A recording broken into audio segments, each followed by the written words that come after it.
Beberapa perampok ini hanya mengandalkan garam, gula, senjata, dan 84 disinfektan. Dengan mudah merampok lemari besi bawah tanah yang dijaga ketat. Cara mereka merampok dan strategi pelariannya sangat luar biasa. Karena perampok lain sibuk menghabiskan waktu, tapi mereka mengembalikan money dengan utuh. Mengambil resiko yang besar. Apakah kalian ingin polisi sebagai pertunjukannya? Kakak ini menggali sebuah terowongan di lokasi konstruksi. Tanpa sengaja menembus sebuah dinding. Dia menemukan beberapa pipa plastik. Pekerja memberitahunya bahwa itu adalah saluran udara. Ternyata di atas mereka adalah NASCAR Speedway, arena untuk mobil mesin V8 berpacu berputar-putar. Sangat populer di Amerika Serikat. Pacuan tersebut bahkan melampaui NBA. Setiap hari pertandingan, kerumunan dengan putus asa akan tetap membeli, dan membeli tiket itu. Uang tunai langsung masuk ke lemari besi bawah tanah melalui pipa ini. Efisien dan aman. Tiba-tiba muncul ide gila. Muncul di benak kakak laki-laki. Dia memutuskan untuk merampok lemari besi di bawah tanah itu. Jadi dia membujuk adik ketiga dan adik perempuannya untuk bergabung bersama dia. Lalu menemui ahli peledak di penjara. Lao Bai berkata itu tidak mungkin. Jenis lemari besi seperti ini dilengkapi dengan sensor. Hanya bersin saja bisa membuat alarm itu bunyi. Saudaranya berkata itu mudah dipecahkan. Dalam masa pembangunan, sirene dimatikan. Tinggal melakukannya sebelum masa konstruksi berakhir. Tapi hukuman Lao Bai masih 5 bulan lagi. Ini tidak merepotkan kakak. Dia sudah memiliki rencana yang matang. Membantu Lao Bai diam-diam kabur dari penjara pada saat hari H. Setelah meledakkan lemari besi, jangan berpikir akan mengembalikannya. Keyakinan ini membuat Lao Bai tersenyum. Dia memberikan syarat-syarat, harus membawa saudaraku, Adai dan Agua. Kakak laki-laki itu dalam masalah sekarang. Adai dan Agua terkenal orang-orang dengan mulut yang besar. Tetapi tidak memiliki pilihan lain lagi selain menyetujuinya. Setelah persiapan yang matang, 6 orang dibagi menjadi 3 kelompok dan memulai perampokan. Langkah pertama, kakak itu akan menyelinap ke kantor. Mencuri detail gambar konstruksi bawah tanah. Adik gadis itu memelihara kecoa di dalam rumahnya. Mewarnai mereka dengan cat kuku. Langkah kedua, adik kedua sengaja menabrak masuk ke toko. Dengan sengaja masuk penjara, menjadi orang internal bagi Lao Bai. Langkah ketiga, mendekati jam kerja. Gadis itu membeli kue untuk dibawa pulang oleh perempuan gendut itu yang merupakan staf lemari besi. Tepat saat perempuan itu berbagi kue dengan rekan-rekan kerjanya, kakak laki-laki sengaja menabrakkan mobilnya. Menunggu perempuan gendut itu menangani masalah itu lalu kembali ke kantor. Setelah pulang kerja, pintu lemari besi menutup dengan otomatis. Kue tidak sempat dibersihkan. Adai dan Agua bertugas melepas kecoa yang sudah diwarnai itu. Tuang beberapa ke pipa. Kecoa tertarik untuk pergi masuk ke lemari besi karena bau kue itu. Keesokan harinya saat pergi bekerja, perempuan gendut dan yang lainnya membuka lemari besi. Menemukan kue yang sudah dimakan kecoa-kecoa itu. Hubungi tim serangga dengan cepat.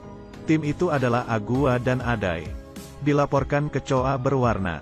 Jadi mereka memastikan saluran mana yang mengarah ke lemari besi. Hari pertandingan sangat cepat datang. Mulailah rencana kabur dari penjara. Pertama Lao Bai dengan sengaja minum air yang terkontaminasi. Muntah lalu dikirim ke rumah sakit. Lalu berpura-pura pergi ke toilet. Dan adik kedua datang melalui pintu rahasia di dalam toilet. Bagaimana bisa ada pintu rahasia? Mungkin orang yang pernah kabur dari penjara juga kabur lewat sini. Saat mereka terjebak di dalam truk, menggantung boks kayu yang sudah dibuat sebelumnya di atas truk. Keduanya melarikan diri dari penjara dengan bersembunyi di bawah mobil. Lalu dengan mulus memasuki mobil yang direncanakan. Semua ini tentu saja sudah diperhitungkan matang-matang sebelumnya. Ketiganya langsung pergi ke arena balap. Bos kulit hitam di penjara mengikuti perjanjian itu. Perintahkan bawahannya untuk berpura-pura bertarung. Memaksa para penjaga untuk menutup semua gerbang penjara. Dengan cara ini dokter di rumah sakit tidak akan menemukan bahwa kedua orang itu telah hilang. Di sisi lain, Adai dan Agua menghancurkan stasiun komunikasi. Semua mesin pos di stadion berhenti bekerja. Tidak bisa menggesek kartu dan hanya bisa membayar dengan uang tunai. Ini sangat meningkatkan arus uang tunai di hari itu. Ketiganya akhirnya bertemu di bawah arena balap. Lao Bai hanya mengandalkan beberapa benda sehari-hari. Baru saja merarik alat peledak sederhana. Menuliskan rumus kimia di dinding untuk menjelaskan prinsipnya. Bom itu memasuki lemari besi utama. Meledakkan pipa itu dengan mulus. Kemudian ketiga orang itu menyalakan pompa udara. Hampir menyerupai penyedot debu raksasa. Dengan mudah menyedot uang dari lemari besi. Tapi asap ledakan keluar dari pipa. Staf yang takut memperingatkan semua staf. Dua satpam turun untuk memeriksa situasi. Benar saja, mereka menemukan sumber asap tebal itu. Membuka pintu dan melihat anggota staf. Ternyata pria berjenggot ini juga seorang perampok. Dia berhasil mengalihkan perhatian satpam. Sangat cepat, uang-uang itu dengan cepat memenuhi seluruh kantongnya. Adai dan Agua pergi, namun terhalang oleh gerbang besi. Mereka tidak dapat membukanya, tetapi berhenti di sini sebentar saja sudah sangat berbahaya. Lao Bai datang ingin membantu tetapi tidak membantu apa-apa. Pada akhirnya kakak itu tahu. Ternyata rantai itu mudah dihancurkan. Kantong-kantong sampah itu berhasil dipindahkan ke truk. Lao Bai dan saudaranya bergegas memasuki mobil dan pergi ke stasiun pemadam kebakaran. Bos hitam, sudah hampir waktunya. Mengangguk untuk langkah selanjutnya. Dia memblokir semua kamera dan jendela.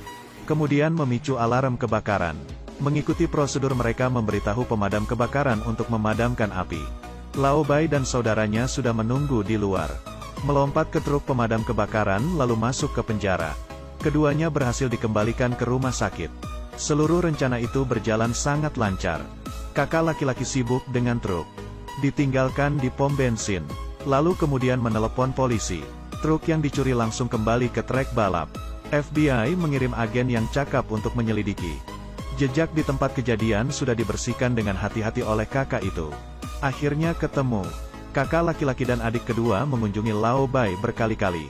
Tapi untuk menutupi kelalaiannya, sudah dipastikan bahwa semuanya normal pada hari kejadian. Menghadapi alibi yang begitu sempurna, detektif itu juga melakukan sesuatu. Pada akhirnya tidak ada ruginya bagi lintasan balap. Tidak ingin FBI menggalinya terlalu dalam. Dan menghentikan penyelidikan. Apakah perampok ini benar-benar mengembalikan? Tentu saja tidak. Ternyata kakak laki-laki juga mendesain sebuah alat. Gerbang besi itu macet pada hari operasi. Karena kakak laki-laki itu menutupi sensor dengan magnet kulkas.